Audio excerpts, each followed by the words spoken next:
Hello guys, कैसे हैं आप सभी। तो आज हम क्लास 8th की एनसीईआरटी स्टार्ट करें। ठीक है, हमने क्लास 6th और 7th के जो इम्पोर्टेंट चैप्टर्स थे वो कवर कर लिए हैं और आज हम स्टार्ट करेंगे 8th क्लास की एनसीईआरटी। ठीक है, जिसका चैप्टर फर्स्ट आज हम करेंगे भारतीय संविधान।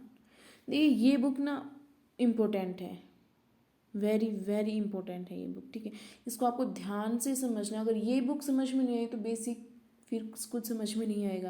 देखिए वो दो बुक्स भी इम्पोर्टेंट थी बेसिक कंसेप्ट बनाने के लिए, लेकिन ये उन दोनों से भी ज़्यादा इम्पोर्टेंट है। ठीक है, तो चलिए आज का चैप्टर जो है उसको हम शुरू करते हैं, भारतीय संविधान। तो आपके दिमाग में आएगा कि भारतीय संविधान क्या होता है। संविधान तो देखिए, जो संविधान होता है ना वो किसी भी देश की एक सर्वोच्च विधि होती है। सर्वोच्च विधि किसी भी देश की सर्वोच्च विधि या कानूनी दस्तावेज होता है भारतीय संविधान। यानी भारतीय संविधान नहीं, संविधान किसी भी देश की सर्वोच्च विधि या कानूनी दस्तावेज है जो सरकारों के गठन, संरचना और सरकार कैसे कार्य करेगी इन सब के बारे में हमें बताता है। कौन बताता है? संविधान बताता है। और किसके बारे में बताता है? सरकार के कर्तव्यों के बारे में बताता है। कहाँ पे मेंशन है सरकार के कर्तव्य? डीपीएसपी में। ठीक है, डीपीएसपी में है कि ये सरकार को बताते हैं कि सरकार को क्या क्या काम करना चाहिए। ये सरकार की शक्तियों पर सीमाएं लगाता है। ये कहाँ से लगती हैं? फंडामेंटल राइट्स से। जो हमें फंडामेंटल राइट्स दिए गए हैं, जो सरकार है, जो गवर्नमेंट है, वो हमारे फंडामेंटल राइट का वोलेशन नहीं कर सकती। तो यहाँ पे उनकी शक्तियाँ सीमित हो जाती है और यहाँ पे उनके कर्तव्य बताए गए हैं कि सरकार को क्या काम है, जो काम है वो करने चाहिए। तो ये कौन बताता है? हमें संविधान बताता है। तो देखिए एक एग्जाम्पल से समझते हैं।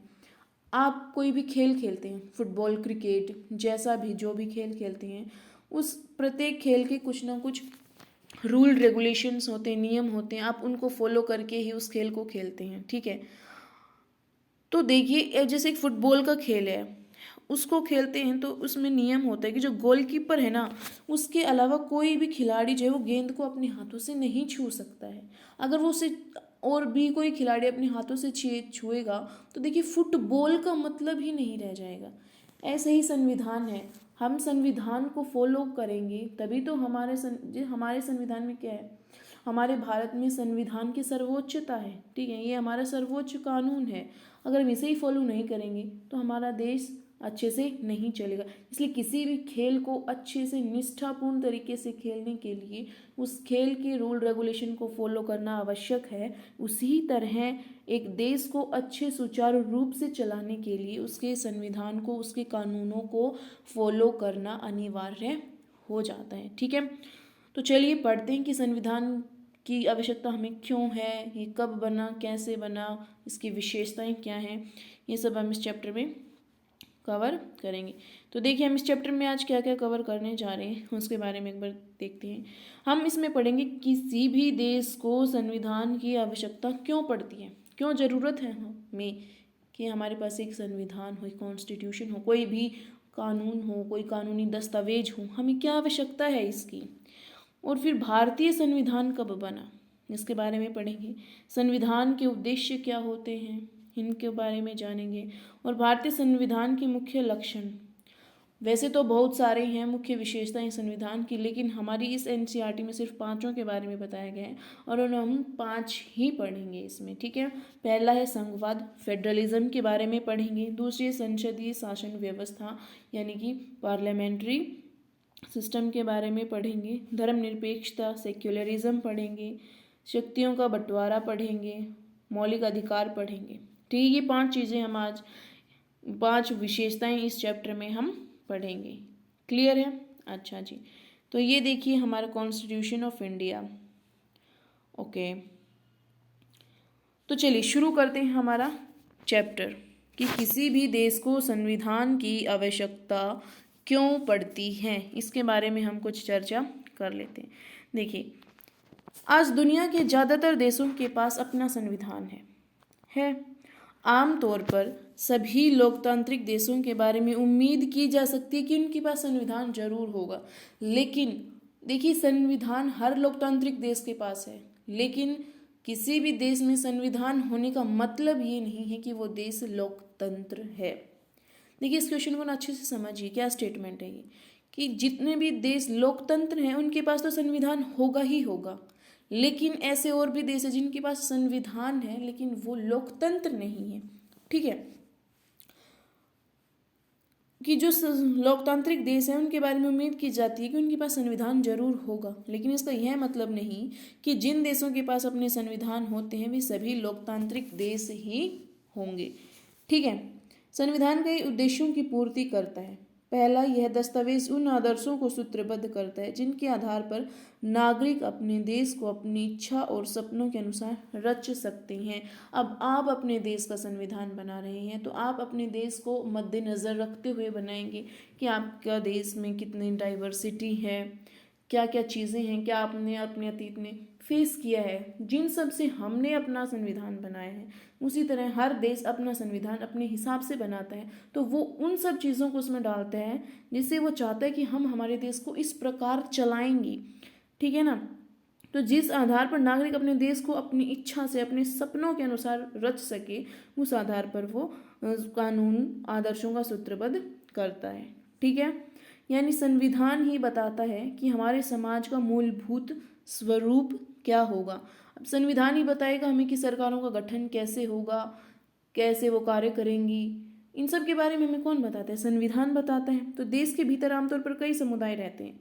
अब देखो हमारा भारत कितना डाइवर्स है, विभिन्न विभिन्न धर्मों को मानने वाले भारत में रहते हैं। जैसे कि हमने 6th क्लास के एनसीईआरटी का फर्स्ट चैप्टर पढ़ा था, डाइवर्सिटी है ना, विविधता, उसमें हमने समझा था कि कितनी विविधता है हमारे भारत में, अलग अलग धर्मों के अलग अलग नियम हैं, उन्हीं के अकॉर्डिंग लोग अपना अपना काम करते हैं।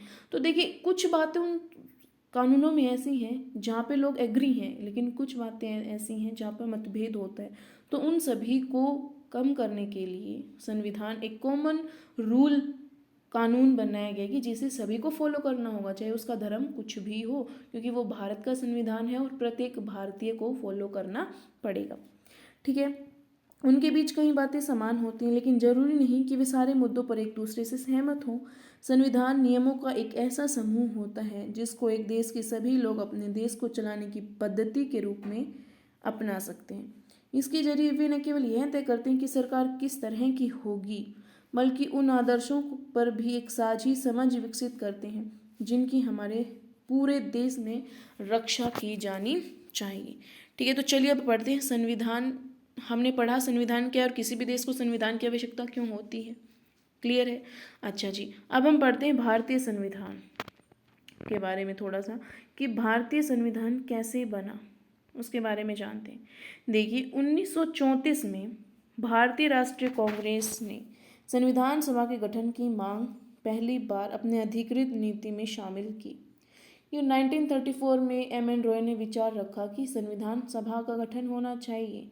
ठीक है, फिर 1935 में ऑफिशियली इसकी मांग की गई कि हमारे पास हमारी अपनी संविधान सभा होनी चाहिए। फिर आईएनसी यानी कि इंडियन नेशनल कांग्रेस ने 1938 में ये मांग रखी कि जो हमारी संविधान सभा होगी, जो हमारा संविधान बनेगा वो ऐसी संविधान सभा के द्वारा बनेगा जिसका चुनाव करेगी कौन, भारत की जनता। यानी कि जो संविधान सभा के सदस्य होंगे उनका चुनाव जो है वो वयस्क मत अधिकार के आधार पर होगा। ये मांग किसने रखी थी, पंडित जवाहरलाल नेहरू ने रखी थी 1938 में। ठीक है, और इसमें कोई बाहरी हस्तक्षेप नहीं होगा। और इस डिमांड को, उनकी इस मांग को 1940 में मान लिया गया। ठीक है, 1940 में मान लिया गया। उसके बाद बहुत से मिशन आए, कुछ मुस्लिम लीग ने नहीं माने इस तरह से, तो फिर लास्ट में एक कैबिनेट मिशन आया, उनके प्रस्ताव, सुझाए गए प्रस्तावों के आधार पर 1946 में हमने हमारी संविधान सभा का गठन किया। क्लियर है, इतना क्लियर हुआ। अच्छा जी, देखिए पहली बार अपने अधिकृत नीति में शामिल किया। केवल भारतीयों को लेकर बनने वाली एक स्वतंत्र संविधान सभा की मांग दूसरे विश्व युद्ध के दौरान और तेज हो गई। अंततः दिसंबर 1946 में संविधान सभा का गठन किया गया। अच्छा, दिसंबर 1946 में से लेकर नवंबर 1949 के बीच संविधान सभा ने स्वतंत्र भारत के लिए नए संविधान का एक प्रारूप तैयार किया। देखिए संविधान को बनने में कितना समय लगा था, यहाँ पे कितना बताया गया 46 से 49 यानी कि 3 साल। तो एग्जैक्ट टाइम कितना था संविधान को बनने में, कुल समय कितना लगा था, तो हमें हमारा संविधान बनाने में 2 साल लगे थे, 11 महीने लगे थे। ठीक है, 2 साल 11 महीने और 18 दिन, 2 साल 11 महीने 18 दिन, इतने दिन में हमारा संविधान बनकर तैयार हुआ था। क्लियर है, इतने दिन में हमारा संविधान बनकर तैयार हुआ। अच्छा जी, उसके बाद देखिए आगे चलते हैं। ये देखो, भारत में संविधान सभा के गठन का विचार 1934 में आया। किसको आया? एम.एन. रॉय को आया, जो कि एक वामपंथी पंथ के नेता थे। ठीक है, आधिकारिक रूप से इंडियन नेशनल कांग्रेस ने 1935 में मांग रखी, संविधान सभा की मांग की, और 1938 में आईएनसी की तरफ से यानी कि इंडियन नेशनल कांग्रेस की तरफ से पंडित जवाहरलाल नेहरू ने यह मांग रखी कि जो संविधान सभा होगी उसका गठन वयस्क मताधिकार के आधार पर होगा और उसमें कोई बाहरी हस्तक्षेप नहीं होगा, और उनकी इस डिमांड को 1940 में मान लिया गया। फिर 1946 में कैबिनेट मिशन के सुझाए गए प्रस्तावों के आधार पर संविधान सभा का गठन नवंबर 1946 में हुआ। ओके, फिर हमारा संविधान का निर्माण हुआ, 2 साल 11 महीने 18 दिन में हमारा संविधान बनकर तैयार हुआ और 26 जनवरी 1950 को लागू किया गया और 26 दिसंबर 1949 को इसे अपनाया गया। क्लियर है? ओके, आगे चलते हैं। देखिए इन बातों का क्या मतलब है, यह समझने के लिए आइए 2 बिल्कुल अलग अलग परिस्थितियों पर गौर करें। दोनों घटनाएं भारत की उत्तरी सीमा पर स्थित नेपाल के ताजा इतिहास की घटना है। समाचार पत्रों के माध्यम से ऊपर दी गई खबर में बताया गया है कि नेपाल के लोगों ने हाल ही में एक अंतरिम संविधान को मंजूरी दी। सवाल यह उठता है कि जब नेपाल में पहले से ही संविधान था तो उसे नए संविधान की जरूरत क्यों पड़ी। देखिए हमने अभी पढ़ा था कि संविधान है इसका मतलब ये नहीं है कि वो देश लोकतंत्र ही होगा, लेकिन अगर देश लोकतंत्र है तो यह जरूरी है कि उसमें संविधान होगा। दोनों बातें अलग हैं। देश लोकतंत्र है तो यह बात जरूरी है कि उसमें संविधान हो, लेकिन संविधान है तो यह जरूरी नहीं है कि लोकतंत्र हो। क्लियर है? अब देखिए नेपाल में संविधान तो है, संविधान तो था, लेकिन वो राजतंत्र था, लोकतंत्र नहीं था। उसमें उस संविधान में ऐसे प्रावधान किए गए थे जो राजतंत्र बनाते हैं। ठीक है, इसका कारण यह है कि कुछ समय पहले तक नेपाल एक राजतंत्र था, वहाँ राजा का शासन था। 1990 में बना नेपाल का पिछला संविधान इस सिद्धांत पर आधारित था कि शासन की सर्वोच्च सत्ता राजा के पास रहेगी। नेपाल के लोग कई दशक से लोकतंत्र की स्थापना के लिए जन आंदोलन करते चले आ रहे थे। इसी संघर्ष के फलस्वरूप 2006 में आखिरकार उन्हें राजा की सत्ता को खत्म करने में कामयाबी मिल गई। नेपाल के लोग लोकतंत्र के रास्ते पर चलना चाहते थे और इसके लिए उन्हें एक नया संविधान चाहिए था।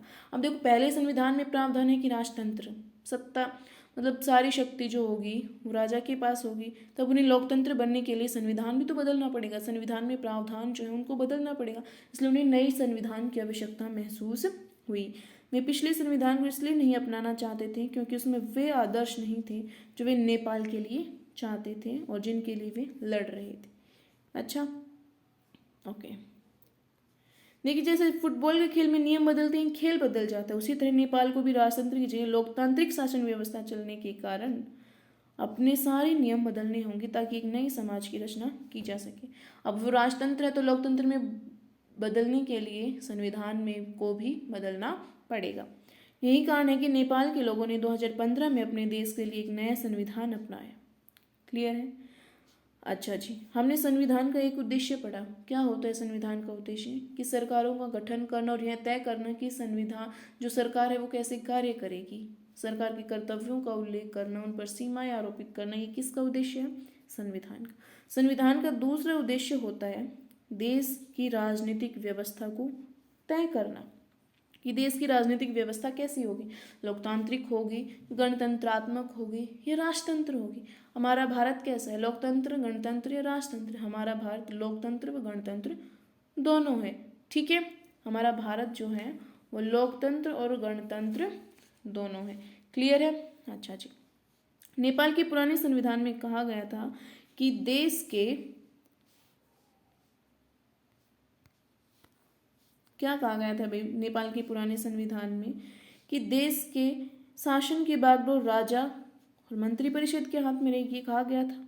ठीक है, जिन देशों ने लोकतांत्रिक शासन पद्धति या राज्य व्यवस्था चुनी है वहाँ निर्णय प्रक्रिया के नियम तय करने में संविधान बहुत अहम भूमिका अदा करता है। जहाँ लोकतंत्र होगा वहाँ पर संविधान की अहम भूमिका होगी। क्लियर है? लोकतंत्र में हमें अपना नेता खुद चुनने की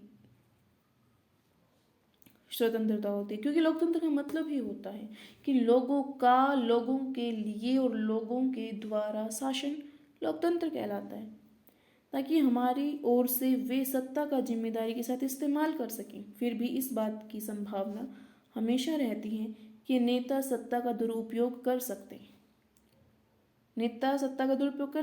इस तरह की विकृतियों से बचाव का उपाय संविधान में मिलता है। अब देखो, हमारे पास लोकतंत्र है कि हम अपने नेता को खुद चुनते हैं, ये हमारे पास पावर है। लेकिन ऐसा हो सकता है कि वो नेता जिसको हमने चुना है वो अपनी पावर्स का गलत इस्तेमाल कर सकता है। तो उनकी पावर पर, उनकी शक्तियों पर प्रतिबंध, उनकी शक्तियों को सीमित कौन करता है? संविधान करता है। ठीक है, राजनेताओं द्वारा सत्ता के इस दुरुपयोग से लोगों के साथ भारी अन्याय हो सकता है। इसका एक उदाहरण नीचे दी गई चित्रकथा पट में देखा जा सकता है। यहाँ पे दिखाया गया कि क्लास का मॉनिटर है। ठीक है, अब क्लास का मॉनिटर है, मैडम कहीं बाहर गई हुई हैं, मैडम ने कहा कि मैं बाहर जाती हूँ, तुम क्लास का ध्यान रखना, कहीं कोई गड़बड़ हो, कोई शोर मचाए तो उसका नाम नोट कर लेना और मुझे बताना। तो ये जो मॉनिटर है जिसको मैडम ने और क्लास में सबसे इंटेलिजेंट होने की वजह से मैडम ने चुना है कि तुम मॉनिटर हो क्लास के, तो ये अपनी शक्तियों का गलत इस्तेमाल कर रहा है कि ये जो निर्दोष बच्चा चुपचाप बैठा अपना काम कर रहा है, इससे बदला लेने के लिए इसका झूठा नाम मैडम के सामने बताता है कि मैडम इसने शोर किया और मेरी बात भी नहीं मान रहा था। तो इसने अपनी पावर्स का क्या किया? गलत इस्तेमाल किया। ठीक है, तो ऐसी ही नेता अपनी शक्तियों का दुरुपयोग ना करे, उस पर उसका ध्यान रखने के लिए कौन काम करता है? हमारा संविधान काम करता है। ठीक है, अच्छा जी। लोकतांत्रिक समाजों में प्राय संविधान ही ऐसे नियम तय करता है जिनके द्वारा राजनेताओं के हाथों सत्ता के इस दुरुपयोग को रोका जा सकता है। भारतीय संविधान में ऐसे बहुत सारे कानून मौलिक अधिकारों वाले खंड में दिए गए हैं। क्या आपको याद है कि कक्षा 7 में हमने पढ़ा था कि लेखक को ओम प्रकाश वाल्मीकि के साथ कितना भेदभाव हुआ था? तो उस अध्याय में बताया गया था कि ओम प्रकाश को दलित होने के कारण किस तरह के भेदभाव का सामना करना पड़ा। वहाँ आपने पढ़ा कि भारतीय संविधान देश के सभी व्यक्तियों को समानता का अधिकार देता है।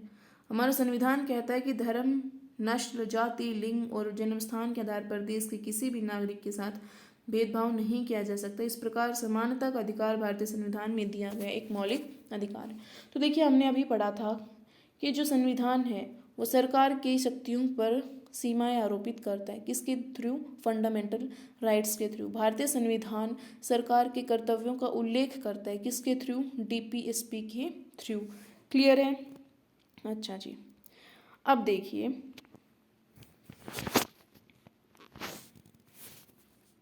यहाँ और बताया गया है कि लोकतंत्र में संविधान का एक महत्वपूर्ण काम यह होता है कि कोई भी ताकतवर समूह किसी दूसरे या कम ताकतवर समूह के लोगों के खिलाफ अपनी ताकत का इस्तेमाल न करे। नीचे दिए चित्रकथा पट में बताया गया। अब जैसे ये एक क्लास है, क्लास में लड़कों की संख्या 10 है और लड़कियों की संख्या 4 है। तो लड़के ज़्यादा हैं। अब लड़कियां चाहती हैं कि फुटबॉल खेला जाए और लड़के चाहते हैं कि क्रिकेट खेलेंगे। तो उनके बीच में बहस हो जाती है। मैडम कहती है वोटिंग करवाते हैं। तो वोटिंग में कौन जीतेगा? लड़के, क्योंकि लड़कों की संख्या ज़्यादा है। तो यहाँ क्या हो गया? लड़कियों के हितों का ख्याल नहीं किया जा रहा है क्योंकि इनकी संख्या कम है, ये अल्पसंख्यक है। तो ऐसा ही हमारे देश में भी होता है, माइनॉरिटीज़, जिन्हें हम माइनॉरिटीज़ बोलते हैं। ठीक है, इस तरह के अस्वस्थ हालात लोकतांत्रिक समाजों में भी पैदा हो सकते हैं, जब बहुमत वाला गुट लगातार ऐसे फैसले लागू करता रहता है जिनमें अल्पसंख्यकों की सहमति नहीं होती और उनका नुकसान होता है, क्योंकि वो संख्या में ज़्यादा हैं तो वो अपनी मनमर्जी करती हैं। ऐसा लोकतंत्र में भी हो सकता है। अच्छा, बहुमत की निरंकुशता का खतरा हर समाज में बना रहता है।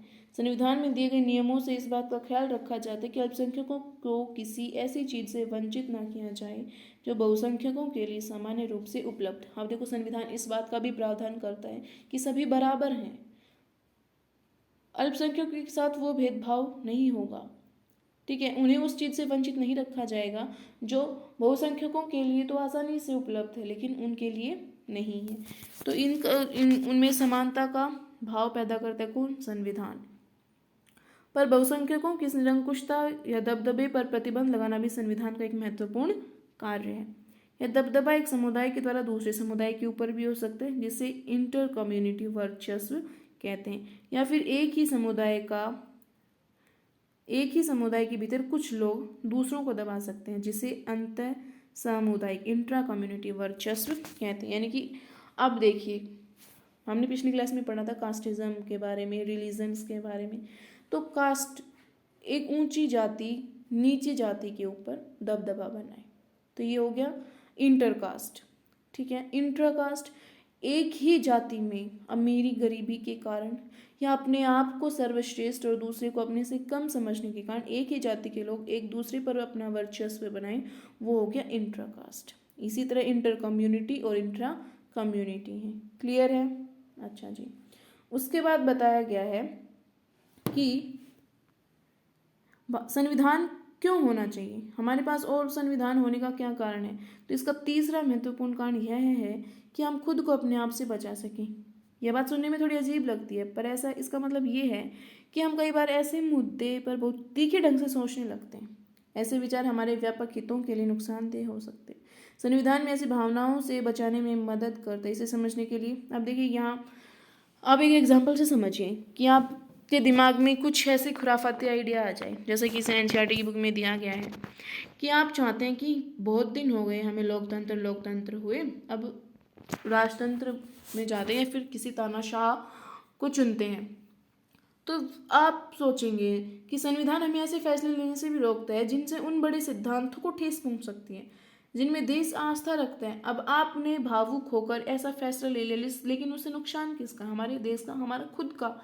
ठीक है, उदाहरण के तौर पर हो सकता है कि लोकतंत्र को मानने वाले अधिकांश लोग गंभीरता से महसूस करने लगे कि दलगत राजनीति यानी पार्टी पॉलिटिक्स बहुत विकृत हो चुकी है, इसलिए अब चीज़ों को दुरुस्त करने के लिए किसी तानाशाह को ही शासन सौंप देना चाहिए या फौजी शासन हो जाना चाहिए। इस भावना में बहकर लोग बहुधा इस बात को महसूस नहीं कर पाएंगे कि लंबे दौर में तानाशाही शासन तो उनके सारे हितों को तहस नहस कर देगा। तो ऐसे निर्णय लेने से हमें कौन बचाता है? संविधान। एक अच्छा संविधान देश की बुनियादी संरचना को इस तरह से उनके उन्माद से बचाता है। यह ऐसे प्रावधानों को आसानी से पलटने नहीं देता जिनके जरिए नागरिकों को अधिकारों का आश्वासन मिलता है और उनकी स्वतंत्रता की रक्षा होती है। यह हमारे संविधान में मेंशन है। ठीक है, कि संविधान में हम संशोधन कर सकते हैं, लेकिन ऐसा नहीं कर सकते जिससे कि भारतीय संविधान का बेसिक फ्रेमवर्क जो है, ठीक है, वो ही बिगड़ जाए। जैसे भारतीय लोकतंत्र है, आप उन्हें उसको राजतंत्र बनाने के लिए कोई अमेंडमेंट कर दिया, तो आप ऐसा नहीं कर सकते। ठीक है, जिससे हमारा बेसिक फ्रेमवर्क बिगड़ जाए। क्लियर है? अच्छा जी, तो इन सब से हमें बचाता है कौन? संविधान, ताकि हम भावुक होकर कोई गलत फैसला ना ले लें जिससे हमारा और हमारे देश का कोई नुकसान हो। क्लियर है? इस चर्चा से आप समझ कर जाएंगे कि संविधान किसी भी लोकतांत्रिक समाज में कितनी महत्वपूर्ण भूमिका निभाता है। अच्छा जी, अब देखिए संविधान की हम कुछ विशेषताओं पर चर्चा करते हैं। संविधान की विशेषताएं। भारतीय संविधान का मुख्य लक्षण कौन कौन से हैं? वैसे तो बहुत से हैं, लेकिन इस बुक में 5 बताए गए हैं, हम उन्हीं को पढ़ेंगे। ठीक है, 20वीं सदी तक आते आते भारतीय राष्ट्रीय आंदोलन कई दशक पुराना हो चुका था। स्वतंत्रता संघर्ष के दौरान राष्ट्रवादियों ने इस बात पर काफी विचार किया था कि स्वतंत्र भारत किस तरह का होना चाहिए। ब्रिटिश शासन के अंतर्गत उन्हें जिन नियमों को मानना पड़ता था वे उन्होंने खुद नहीं बनाए थे। औपनिवेशिक राज्य के लंबे अत्याचारी शासन ने भारतीयों के सामने इतना जरूर स्पष्ट कर दिया था कि स्वतंत्र भारत को एक लोकतांत्रिक देश होना चाहिए, उसमें प्रत्येक नागरिक को समान माना जाएगा और सभी को सरकार में हिस्सेदारी का अधिकार होगा। देखिए हमारा जो ऐसा अतीत था, हम औपनिवेशिक रहे, ठीक है, हमने बहुत सारी प्रताड़नाएं सही, तो उन सब से हमें समझ में आ गया था कि हमारा आने वाला कल कैसा होना चाहिए। हम भारत को हमने कैसा स्वप्न देखा कि हमारा भारत कैसा होना चाहिए, हमने उसी के अकॉर्डिंग अपना संविधान बनाया, ठीक है। तो इसके बाद यह तय करना था कि भारत में लोकतांत्रिक सरकार का गठन कैसे किया जाए और उसके कामकाज के नियम क्या हों। यह काम किसी एक आदमी के वश का नहीं था, इसमें लगभग 300 लोगों ने योगदान दिया जो संविधान सभा के सदस्य थे। भावी संविधान के निर्माण के लिए अगले 3 साल तक संविधान सभा की बैठकें होती रही, यानी कि 2 साल 11 महीने और 18 दिन तक। अच्छा जी, तो जो इतनी बैठकें हुई, हमारा जैसा भी अतीत रहा, उनसे हमें समझ में आ गया कि हमें संविधान में क्या क्या करना है, कैसे बनाना है, हमारे लिए क्या चीज़ें फ़ायदेमंद रहेंगी। ऐसे ही हमने दूसरे देशों के संविधान से वो चीज़ें ली, लेकिन एज इट इज़ नहीं ली, हमने उन चीज़ों को मॉडिफाई करके लिया कि वो चीज़ हमारे देश के लिए किस तरह से सही है। तो उन्हीं विशेषताओं पर अब हम चर्चा करेंगे, ठीक है, उन्हीं विशेषताओं पर हम चर्चा करेंगे। तो देखिए भारतीय संविधान की मुख्य विशेषताएं कौन कौन सी हैं भाई, ये हैं कि भारतीय संविधान जो है वो सबसे लंबा लिखित संविधान है। क्यों है भारतीय संविधान इतना लंबा, इतना बड़ा क्यों लिखा है हमने? वो इसलिए है कि सर आइवर जेनिंग्स ने कहा है कि भारत का विशालतम संविधान। क्यों है? इसके कई कारण हैं। पहला है कि जो भारत की भौगोलिक विविधता एवं विशालता है, भारत इतना डाइवर्स है फिजिकली भी, है ना, कहीं पर्वत, पठार, मैदान, नदियाँ, घाटियाँ, अलग अलग तरह की जलवायु है, खान पान, रहन सहन है। क्यों? क्योंकि वहाँ पर भौगोलिक विविधता है, भारत विशाल है इस वजह से, ठीक है। भारत की सामाजिक सांस्कृतिक विविधता है। अब भारत में रहन सहन अलग है तो वहाँ का सामाजिक ढांचा भी अलग होगा, वहाँ की संस्कृति भी अलग होगी। तो इसलिए भी सभी को मद्देनजर रखते हुए कि सभी के लिए समान कानून, समान अधिकार हों, इस वजह से भी भारत में सभी के लिए प्रावधान किया गया, तो भारत का एक विशाल संविधान बना। तीसरा कारण है कि राज्य एवं केंद्र के लिए एक ही संविधान है। पहले एक एक्सेप्शन था जम्मू कश्मीर, उसके लिए अलग कॉन्स्टिट्यूशन था, लेकिन अब पूरे इंडिया के लिए एक ही संविधान है। तो ना ही राज्यों और केंद्र के लिए, दोनों के लिए एक संविधान है। एक यह भी वजह है कि वो बड़ा है, ग्रहित संविधान है, मतलब कि हमने विदेशी संविधानों से प्रावधान ग्रहण कर करके अपने संविधान में लिए कि हाँ ये भी हमारे लिए अच्छा है, ये भी हमारे लिए अच्छा है, उन सबको मॉडिफाई करते हुए हमने हमारा संविधान बनाया है। और संविधान पर ऐतिहासिक प्रभाव भी पड़े। कैसे? 1935 गवर्नमेंट ऑफ इंडिया एक्ट 1935 से हमने हमारे कॉन्स्टिट्यूशन को लिया है, ठीक है। उसका बहुत पार्ट हमने, मतलब कि काफ़ी ज़्यादा पार्ट हमने हमारे संविधान में 1935 के एक्ट से लिया है। दूसरा, भारत वो नेहरू रिपोर्ट आई थी 1928 में, उस पर आधारित है हमारा कॉन्स्टिट्यूशन। तो हमारे कॉन्स्टिट्यूशन का 2/3 पार्ट जो है वो इन दोनों पर आधारित है, इसलिए भी हमारा संविधान जो है वो लंबा है। क्यों? क्योंकि जो भारत सरकार अधिनियम आया था वो खुद ही इतना बड़ा था कि उसमें 321 धाराएं थी, ठीक है। उसमें क्या थी? 321 धाराएं थी और 10 अनुसूचियां थी, 321 धाराएं थी। तो सोचिए, जहाँ से हमने हमारे संविधान को लिया है 1935 का गवर्नमेंट ऑफ इंडिया एक्ट, वो खुद इतना बड़ा था, तो हमारा संविधान तो बड़ा बनना ही था, है ना। तो ऐसे प्रावधानों का समेष भी किया हमने जो अन्य देशों के संविधानों में वर्णित नहीं है, जैसे कि लोक सेवाएं, पब्लिक सर्विसेज, हमने इन चीज़ों को भी हमारे कॉन्स्टिट्यूशन में डाला, तो इसलिए भी हमारा संविधान जो है वो बड़ा बना। तो समझ में आए कि हमारा संविधान सबसे लंबा और लिखित संविधान है। क्यों है? ये हमने पढ़ा क्यों है, क्योंकि भौगोलिक विविधता है, सामाजिक विविधता है, राज्य और केंद्र दोनों के लिए एक ही संविधान है, ये भी कारण है। हमने बहुत सारे देशों से हमारे संविधान को लिया है, अपनाया है। संविधान पर ऐतिहासिक प्रभाव पड़ा 1935 का और 1928 की नेहरू रिपोर्ट का 2/3 पार्ट इन दोनों से मिलकर बना है। और हमने कुछ ऐसे प्रावधान भी लिए हैं जो अन्य देशों के संविधानों में नहीं है, जैसे कि लोक सेवाएं।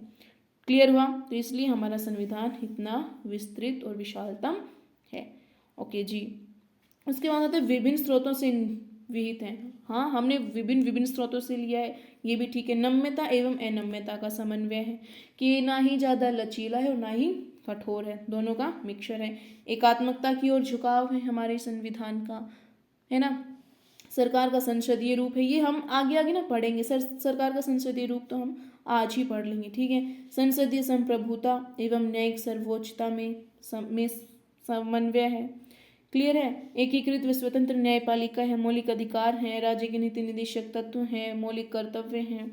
इनमें से बहुत सी चीजें तो हम पढ़ चुके हैं पीछे 2 क्लासेस के बुक्स में, डायरेक्ट नहीं तो इनडायरेक्टली, पर हमने बहुत कुछ पढ़ा है, ठीक है। एक धर्मनिरपेक्ष राज्य है, सार्वभौमिक वयस्क मताधिकार है, एकल नागरिकता है, स्वतंत्र निकाय है, आपातकालीन की प्रावधान है, त्रिस्तरीय सरकार है, ये भी आज हम पढ़ेंगे। सहकारी समितियां हैं, जनसत्तात्मकता है, ये सब विशेषताएं हैं हमारे संविधान की, ठीक है। ये मुख्य विशेषताएं हैं। उसके बाद आज पहली विशेषता हम पढ़ेंगे फेडरलिज्म, संघवाद। क्या होता है संघवाद, इसके बारे में हम पढ़ेंगे, ठीक है। तो चलिए शुरू करें। ओके, ये देखिए, भारत जो है उसमें संघीय व्यवस्था है। संघीय व्यवस्था से आप क्या समझते हैं? संघीय व्यवस्था का मतलब होता है एक से ज़्यादा स्तर पर सरकारें। तो भारत में कितने स्तर की सरकारें हैं? 3। केंद्रीय स्तर, जिसका संविधान में संघ सरकार कहा गया है। प्रांतीय स्तर यानी कि राज्य सरकार, और स्थानीय स्वशासन, पंचायती राज और नगर पालिका, ठीक है। केंद्र सरकार, राज्य सरकार और स्थानीय स्वशासन। स्थानीय स्वशासन 2 भागों में बांटा गया है, ग्रामीण विकास यानी कि पंचायती राज और नगर पालिका। अब पंचायती राज किस में? जिला पंचायत, जनपद पंचायत और ग्राम पंचायत, और ये नगर पंचायत, नगर पालिका और नगर निगम। तो भारत में संघीय व्यवस्था है, क्यों है? क्योंकि भारत जो है उसमें एक से ज़्यादा स्तर की सरकारें हैं, इसलिए भारत जो है वो संघीय है, संघवाद है भारत। क्लियर हुआ। अब भारत में एकात्मकता भी है। अगर संघवाद है, फेडरलिज्म है, तो यूनियन भी है, यूनिटी भी है। वो कैसे? आप देखिए, जब आपातकाल लगता है तो भारत में राष्ट्रपति शासन लगता है, ठीक है, राष्ट्रपति शासन। तो राष्ट्रपति शासन लगता है जब इन दोनों का रोल क्या हो जाता है? खत्म, सिर्फ केंद्र सरकार का रोल रहता है, यानी कि सारी पावर जो है वो केंद्र सरकार के पास एक ही स्तर में आ गई, तो यहाँ पे एकात्मकता हो जाएगी। और जब तीनों स्तर की सरकारें हैं, एक से ज़्यादा स्तर हैं, तो संघवाद होता है। क्लियर है? तो संघवाद होता है। अच्छा जी, दूसरा है हमारे पास धर्म निरपेक्षता, कि भारत का अपना कोई धर्म नहीं है, वो भारत में रहने वाले जितने भी धर्म के अनुयायी हैं सभी का सम्मान करता है, सभी के धर्म को समान नज़र से देखता है, समान भाव से देखता है। उसकी नज़रों में हिंदू, मुस्लिम, सिख, ईसाई सभी बराबर हैं। वो किसी के साथ भी किसी प्रकार का कोई भेदभाव नहीं करता। ये हमारे संविधान में मेंशन है, कहाँ? आर्टिकल 25 से 28 तक धार्मिक स्वतंत्रता का अधिकार है हमें। तो ये हमारे धर्मनिरपेक्षता के बारे में हमें बताते हैं। क्लियर है? अच्छा जी, अब ये है भारत की संसदीय प्रणाली की तीसरी विशेषता, ये है हमारी क्या, कि हमारे पास संसदीय प्रणाली को अपनाया हमने। अब हम ये भी पढ़ेंगे कि क्यों अपनाया है, कहाँ से अपनाया है। ब्रिटेन से लिया गया है, और भारत की और ब्रिटेन की संसदीय प्रणाली में क्या विभिन्नताएं हैं, असमानताएं हैं, वो हम पढ़ेंगे, ठीक है। तो चलिए देखते हैं कि बुक क्या बताती है हमें। ओके, तो चलिए शुरू करते हैं। संविधान सभा के इन सदस्यों के सामने बड़ी जिम्मेदारी थी। कैसी जिम्मेदारी थी भाई? हमारे देश में कई समुदाय थे, विभिन्न जाति, विभिन्न धर्म के लोग थे। उनकी न तो भाषा एक थी, न ही धर्म एक था, उन्हें एक जैसी संस्कृति थी, विविधता थी भारत में। वैसे भी जब संविधान लिखा जा रहा था तो उस समय हमारा देश भारी उथल पुथल से गुजर रहा था, भारत का बंटवारा हो गया था। कुछ रियासतें तय नहीं कर पा रही थी कि उनका भविष्य क्या होगा, कि वो भारत में जाएं, पाकिस्तान में जाएं, या फिर स्वतंत्र रहें, ठीक है।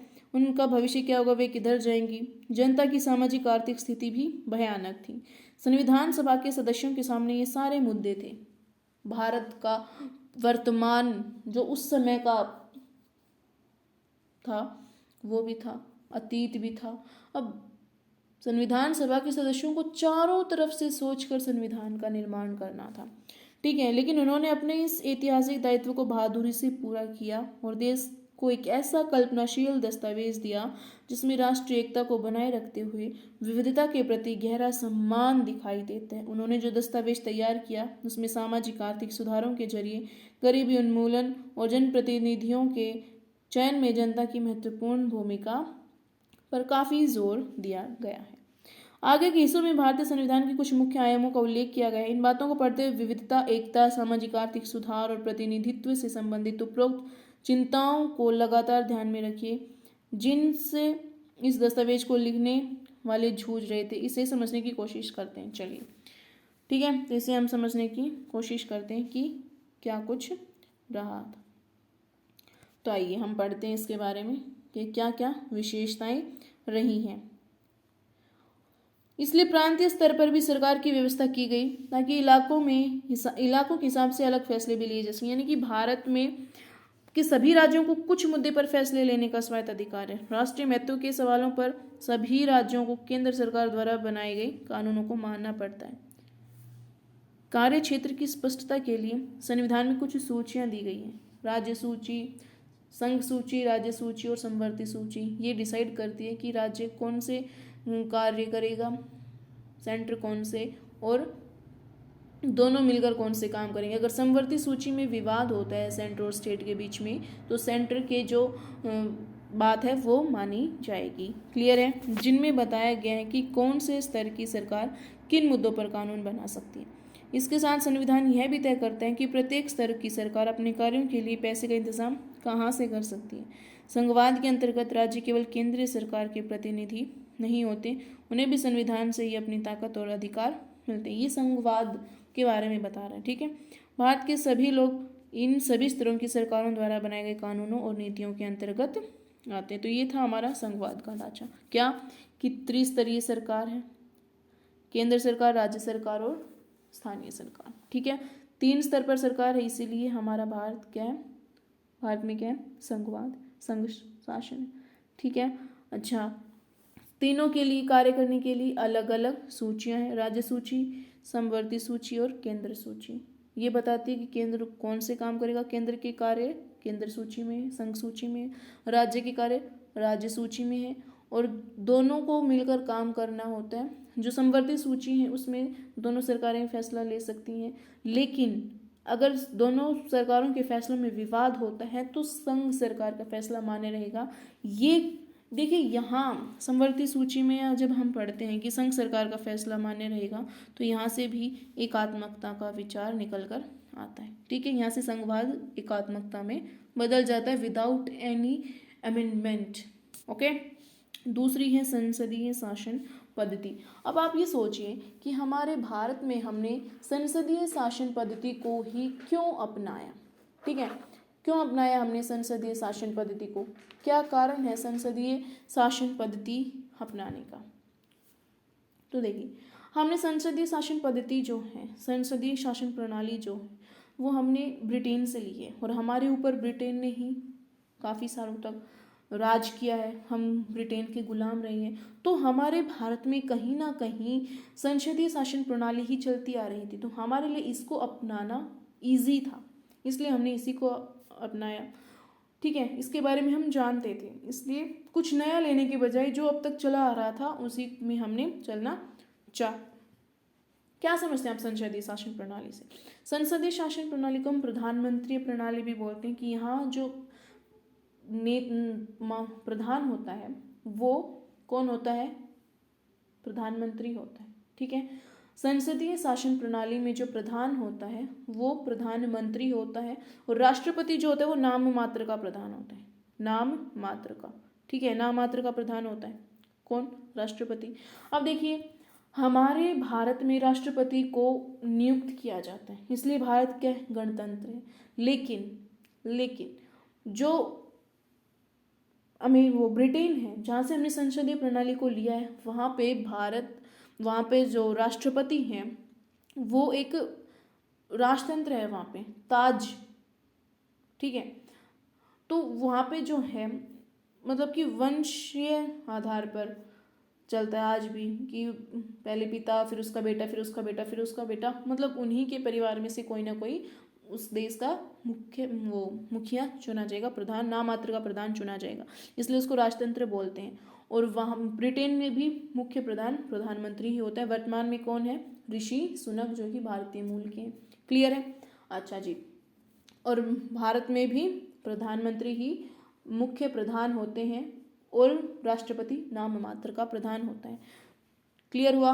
अच्छा, तो देखिए संसदीय शासन पद्धति से आप क्या समझते हैं? सरकार के सभी स्तरों पर प्रतिनिधियों का चुनाव लोग खुद करते हैं। ये हमने 7th क्लास की बुक में पढ़ा था। भारत का संविधान अपने सभी वयस्क नागरिकों को वोट डालने का अधिकार देता है। ठीक है, संविधान सभा के सदस्य जब संविधान की रचना कर रहे थे तो उन्होंने इन सब के बारे में ध्यान रखा और सभी को वोट डालने का अधिकार दिया। तो उन्हें लगा कि स्वतंत्रता संघर्ष ने भारतीय जनता को वयस्क मताधिकार का प्रयोग करने की योग्य बना दिया है। उन्हें विश्वास था कि इसमें न केवल लोकतांत्रिक सोच व तौर तरीकों को प्रोत्साहन मिलेगा बल्कि जाति, वर्ग और औरत मर्द के फर्क पर आधारित ऊंच नीच की बेड़ियों को भी तोड़ा जा सकता है। किससे? राइट टू वोट से, कि हम सभी को मतदान का अधिकार देंगे तो कहीं ना कहीं समानता भी आएगी उनसे। ठीक है, सार्वभौमिक मताधिकार का मतलब है कि अपने प्रतिनिधियों के चुनाव में देश के सभी लोगों की सीधी भूमिका होती है। इसके अलावा हर व्यक्ति खुद चुनाव भी लड़ सकता है, चाहे उसकी सामाजिक पृष्ठभूमि कैसी भी क्यों न हो। ये प्रतिनिधि जनता के प्रति जवाबदेह होते हैं। किसमें? संसदीय शासन प्रणाली में। ठीक है, लोकतांत्रिक कार्य पद्धति में प्रतिनिधित्व क्यों महत्वपूर्ण होता है इसके बारे में आप इसी पुस्तक के मतलब ये हम आगे आने वाले चैप्टर्स में इनके बारे में पढ़ेंगे। ठीक है, तो ये देखिए हमने क्या पढ़ा, संसदीय शासन प्रणाली। संसदीय शासन प्रणाली में जो है शक्तियों का लचीला पृथक्करण होता है। कैसे होता है शक्तियों का लचीला पृथक्करण? मतलब यहाँ पे कार्यपालिका, न्यायपालिका और विधानपालिका तीनों में बराबर का देखिए नियंत्रण और संतुलन भी होता है और इनमें काम करने की स्वतंत्रता भी होती है। ये हम इसमें पढ़ेंगे शक्तियों का बंटवारा में। ठीक है, इसको अच्छे से क्लियर करेंगे। और जो संसदीय प्रणाली है उसमें विधायिका और कार्यपालिका के मध्य घनिष्ठ संबंध होते हैं। क्लियर है, टकराव का कोई रोल नहीं होता है। और दोहरी कार्यपालिका होती है। कैसे? एक तो नाम मात्र की होती है राष्ट्राध्यक्ष, जैसे कि इंडिया में राष्ट्रपति है।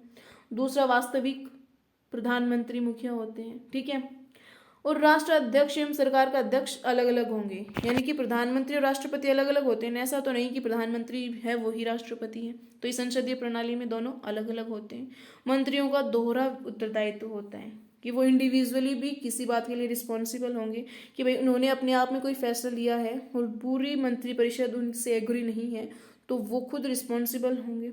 और पूरी मंत्रिपरिषद, पूरी लोकसभा उनसे एग्री है तो वो सामूहिक रूप से भी उत्तरदायी होते हैं। यानी कि जो संसदीय लोक शासन प्रणाली है वो ज़्यादा उत्तरदायी है। ठीक है, वो ज़्यादा उत्तरदायी। इसका यही भी कारण है कि हम भारतीयों ने संसदीय शासन प्रणाली को अपनाया, क्योंकि यह ज़्यादा उत्तरदायी है। ठीक है, अधिक उत्तरदायी प्रणाली है। क्लियर है?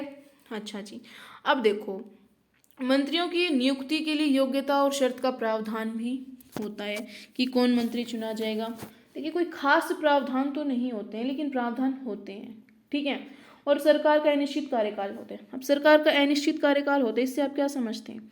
देखिए सरकार का अनिश्चित, आप कहेंगे कि प्रधानमंत्री को कितने दिन के लिए चुना जाता है, तो आप सभी का जवाब आएगा कि प्रधानमंत्री को 5 साल के लिए चुना जाता है ना। लेकिन ऐसा नहीं है।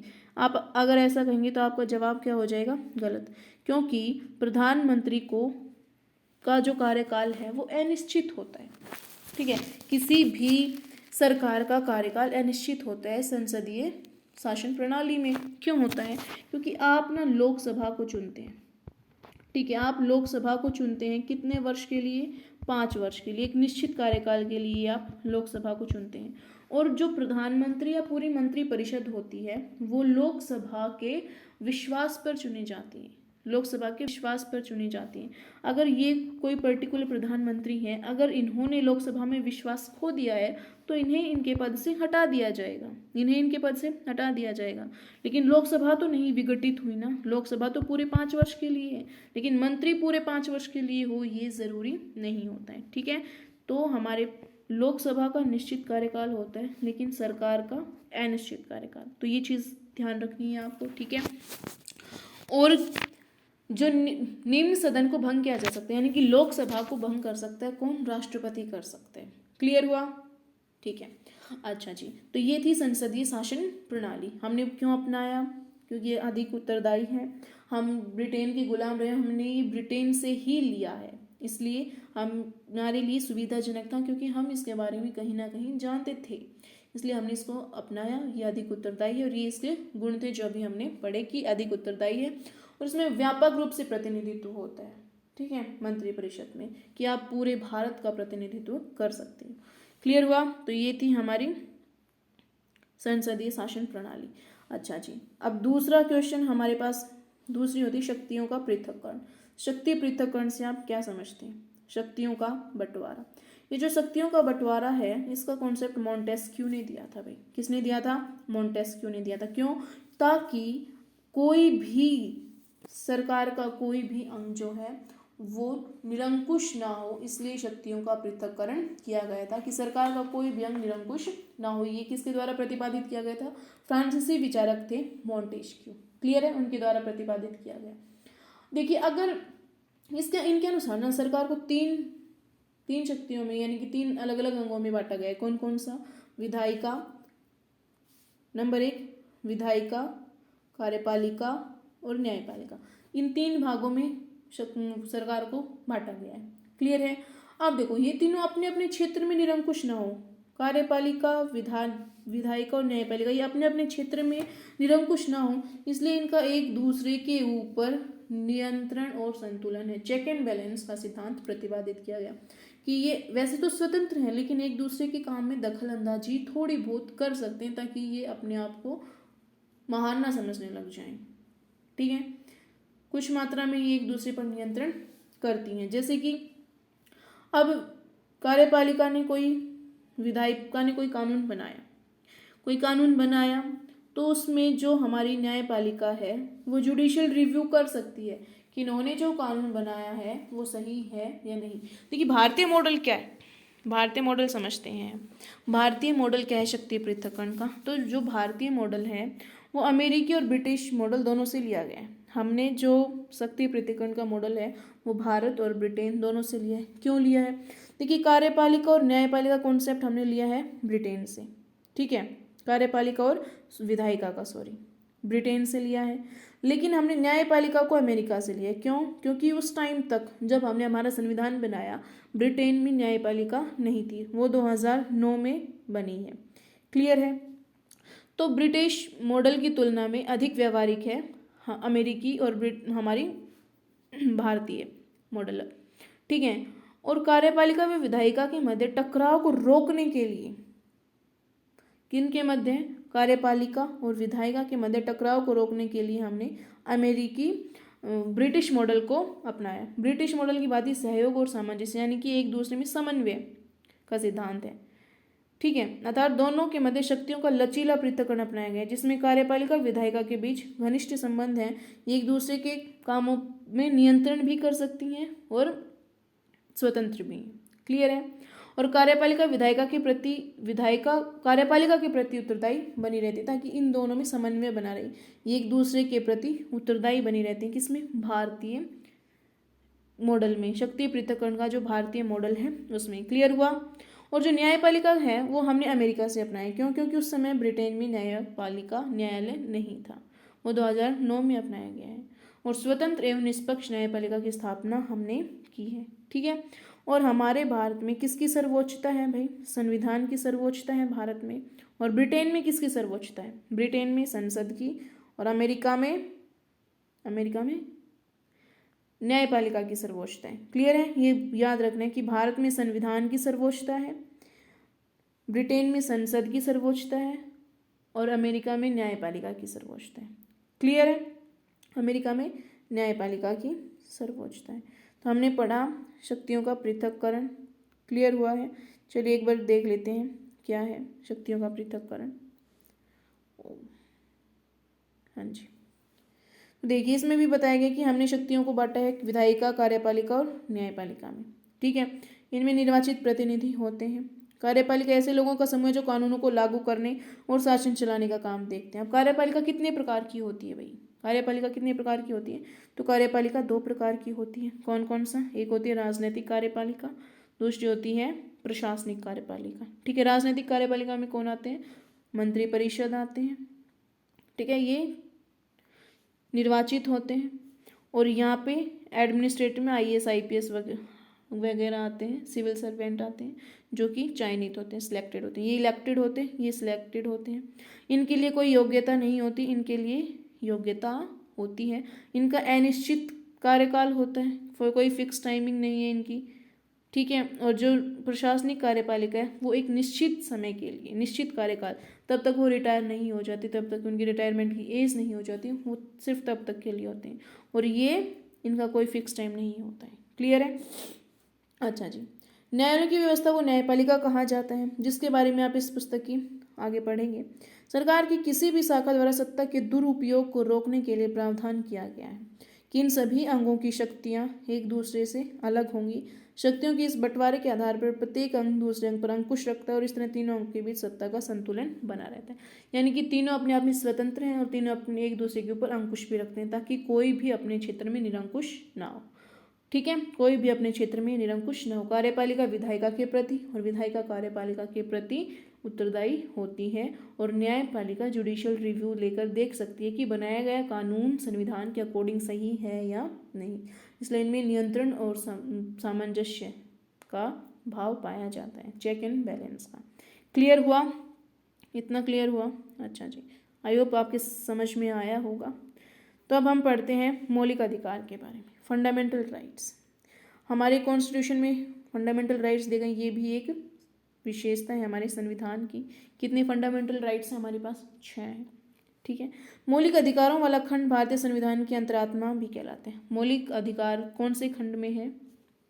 भाग 3 में है। ठीक है, उसको संविधान की आत्मा, अंतरात्मा भी कहते हैं। औपनिवेशिक शासन ने राष्ट्रवादियों के दिमाग में राज्य के प्रति संदेह का भाव पैदा कर दिया था। इसलिए राष्ट्रवादी चाहते थे कि स्वतंत्र भारत में राज्य की सत्ता के दुरुपयोग से बचने के लिए कुछ लिखित अधिकार होने चाहिए। लिहाजा मौलिक अधिकार देश के सभी नागरिकों को राज्य की सत्ता के मनमाने और निरंकुश इस्तेमाल से बचाते हैं।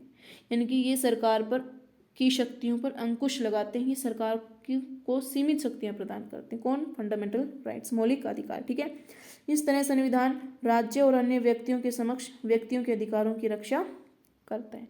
अच्छा जी, विभिन्न अल्पसंख्यक समुदाय भी चाहते थे कि संविधान में ऐसे अधिकारों को शामिल किया जाए जो उनके समूह की रक्षा करें। ये हमने अभी पढ़ा था।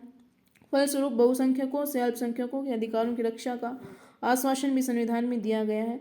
इन मौलिक अधिकारों को B.R. अम्बेडकर ने कहा था कि इनका दोहरा उद्देश्य, पहला, हर एक नागरिक ऐसी स्थिति में हो कि वह उन अधिकारों के लिए दावेदारी कर सके, और दूसरा, अधिकार हर उस सत्ता और संस्था के लिए बाध्यकारी हो जिसे कानून बनाने का अधिकार दिया गया है।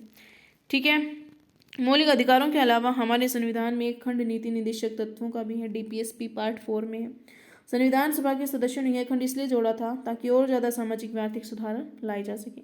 ये सरकार को बताता है कि उसके कर्तव्य कौन से हैं। ठीक है, वे चाहते थे कि स्वतंत्र भारतीय राज्य जनता की गरीबी दूर करने वाले कानून और नीतियां बनाते हुए इन सिद्धांतों को मार्गदर्शक के रूप में हमेशा अपने सामने रखें, ताकि सरकार जब भी कोई कानून बनाए, कोई नीति बनाए, कोई स्कीम लेके आए, तो इन प्रावधानों को, इन नीतियों को मार्गदर्शक के रूप में हमेशा अपने सामने रखें कि उन्हें क्या करना चाहिए, क्या नहीं। Directive principles of state policy, इनके नाम से ही पता चलता है कि ये पॉलिसी मेकिंग में डायरेक्शन देते हैं। ठीक है, अच्छा जी, कितने फंडामेंटल राइट्स हैं हमारे पास? 6 हैं। पहला कौन सा है? समानता का अधिकार। ठीक है, समानता का अधिकार है, ये हमने काफ़ी बार पढ़ लिए हैं। कानून की नज़र में सभी लोग समान हैं, इसका मतलब है कि सभी लोगों को देश का कानून बराबर सुरक्षा प्रदान करेगा। ये 14 से 18 तक है, हमने सभी को इजीली एक्सप्लेन किया था कौन कौन से हैं, क्या है, और ये जैसे जैसे आगे आते जाएंगे हम पढ़ते जाएंगे। ठीक है, स्वतंत्रता का अधिकार है। ठीक है, स्वतंत्रता का अधिकार हमारे पास है आर्टिकल 15 से, एक मिनट, आर्टिकल 19 से लेकर 23 तक है। ठीक है, 14 to 18 हमारे पास समानता का अधिकार है, और 19 से लेकर 24 तक हमारे पास स्वतंत्रता का अधिकार है। ठीक है, 22 तक। उसके बाद शोषण के विरुद्ध अधिकार है हमारे पास। धार्मिक स्वतंत्रता का अधिकार है 25 से 28 तक। उसके बाद सांस्कृतिक और शैक्षणिक अधिकार है। संवैधानिक उपचार का अधिकार कौन देता है हमें? आर्टिकल 32। ठीक है, आर्टिकल 32 से हमें संवैधानिक उपचार का अधिकार है कि हमारे फंडामेंटल राइट का वोल्यूशन हो रहा है तो हम डायरेक्ट सुप्रीम कोर्ट में जा सकते हैं आर्टिकल 32 के तहत। ठीक है, कौन कौन से अधिकार है हमारे पास? 6 है समानता का अधिकार आर्टिकल 14 to 18, स्वतंत्रता का अधिकार आर्टिकल 19 to 23, शोषण के विरुद्ध अधिकार आर्टिकल 24, धार्मिक स्वतंत्रता का अधिकार आर्टिकल 25 से 28, सांस्कृतिक और शैक्षणिक अधिकार आर्टिकल 29 to 30, संवैधानिक उपचारों का अधिकार आर्टिकल 32। क्लियर हुआ? क्लियर हुआ? अच्छा जी। उसके बाद हमारे पास धर्मनिरपेक्षता। धर्मनिरपेक्षता से आप क्या समझते हैं? ये हमने अभी पढ़ा कि भारत धर्मनिरपेक्ष राज्य है, ठीक है। भारत एक धर्मनिरपेक्ष राज्य है। धर्मनिरपेक्ष राज्य वह होता है जिसमें राज्य अधिकृत रूप से किसी भी धर्म को राज्य के धर्म के रूप में बढ़ावा नहीं देता। इसके बारे में हम अगले अध्याय में विस्तार से पढ़ेंगे, ठीक है। अब आप इस बात को समझने लगे होंगे कि कभी कभी देश का इतिहास यह तय कर देता है कि देश का संविधान कैसा होगा। संविधान उन आदर्शों को तय करने में एक महत्वपूर्ण भूमिका निभाता है जिन्हें हम अपने देश और अपने प्रतिनिधियों के जरिए साकार करना चाहते हैं। जिस तरह फुटबॉल के नियम बदलते हैं, खेल बदल जाते हैं, उसी तरह जिन देशों के संविधान में भारी बदलाव आ जाते हैं वहाँ देश का बुनियादी स्वरूप भी बदल जाता है। हम नेपाल में देख चुके हैं, वहाँ लोकतंत्र बनाने की जरूरत के साथ ही नए संविधान की जरूरत पैदा हो गई। ऊपर हमने भारतीय संविधान के जिन आयामों का जिक्र किया वे कई बार काफ़ी जटिल दिखाई देते हैं और उन्हें समझने में मुश्किल भी महसूस होती है, लेकिन अभी आप इस बारे में ज़्यादा देखिए। धर्मनिरपेक्षता से आप क्या समझते हैं? क्या होती है धर्मनिरपेक्षता? कि भारत जो है वो धर्मनिरपेक्ष राज्य है। क्यों? क्योंकि वो किसी भी धर्म को राज्य के धर्म के रूप में बढ़ावा नहीं देता है। वो सभी धर्मों को सभी धर्मों को मानने वालों का सम्मान करता है, सभी को समान समझता है, ठीक है। इसलिए भारत एक धर्मनिरपेक्ष राज्य है और इसको हम डिटेल में पढ़ेंगे अगले चैप्टर में, ठीक है। अगले चैप्टर में हम इसको डिटेल में पढ़ेंगे। अच्छा जी, तो इस चैप्टर में हमने क्या क्या पढ़ा है हमने इस चैप्टर में, देखिए वो देख लेते हैं अभी हमने इस चैप्टर में पढ़ा कि किसी देश को संविधान की आवश्यकता क्यों पड़ती है, क्या क्या कारण है संविधान के। भारतीय संविधान कब बना, हमने इसके बारे में भी जाना, ठीक है।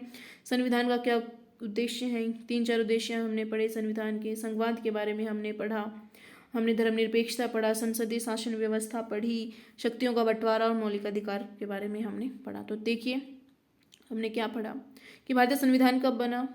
1934 में बैठक हुई, 1934 में मांग का विचार आया, 35 में ऑफिशियली डिमांड की संविधान सभा की, ठीक है। 46 में संविधान सभा का गठन किया गया और 2 साल 11 महीने 18 दिन का समय लगने के बाद हमारा संविधान 26 दिसंबर 1949 को बनकर तैयार हुआ, उसको अपनाया गया और 26 जनवरी 1950 को इसे लागू किया गया। क्लियर? संविधान का उद्देश्य हमने पढ़ा कि सरकार को कैसे बनाई जाएगी, वो क्या क्या कार्य करेगी, ये संविधान के उद्देश्य होते हैं। सरकार की शक्तियों को सीमित करना, उनके अधिकारों को बताना, उनके कर्तव्यों का वर्णन करना, ये संविधान का काम होता है। अपने आप को खुद अपने आप से बचाना कि हम भावनाओं में बहकर कुछ गलत फैसला ना ले ले जो हमारे संविधान के खिलाफ हो, बेसिक स्ट्रक्चर का वायलेशन करता हो, तो इसके बारे में हमें संविधान बताता है। क्लियर है? अच्छा, भारतीय संविधान के मुख्य लक्षण संघवाद हमें बताता है कि एक से ज़्यादा स्तर की सरकारें होना संघवाद होता है। धर्मनिरपेक्षता के बारे में पढ़ा, किसी भी धर्म को राज्य धर्म घोषित न करना, सभी को समान समझना धर्मनिरपेक्षता है। संसदीय शासन व्यवस्था के बारे में हमने पढ़ा जो हमने ब्रिटेन से ली है, ठीक है। शक्तियों का बंटवारा मोंटेस्क्यू ने सुझाया था ये, ठीक है, और ये हमने ब्रिटेन और अमेरिका दोनों से मिला जुला कर लिया है। मौलिक अधिकार जो हमने कहाँ से लिए, अमेरिका से लिए हैं मौलिक अधिकार, ठीक है। तो ये सब कुछ हमने इस चैप्टर में पढ़ा। तो आई होप ये चैप्टर आपको पसंद आया होगा और अगर वीडियो अच्छी लगे तो वीडियो को लाइक करें, शेयर करें और चैनल को सब्सक्राइब करें ताकि हमारी आने वाली हर वीडियो का नोटिफिकेशन आपको मिल सके। और जो भी कोई डाउट रहा हो उसको कमेंट सेक्शन में ज़रूर लिखें। तो चलिए मिलते हैं नेक्स्ट चैप्टर सेक्युलरिज्म के साथ, धर्मनिरपेक्षता के बारे में पढ़ेंगे हम। तो तब तक के लिए बाय बाय, टेक केयर।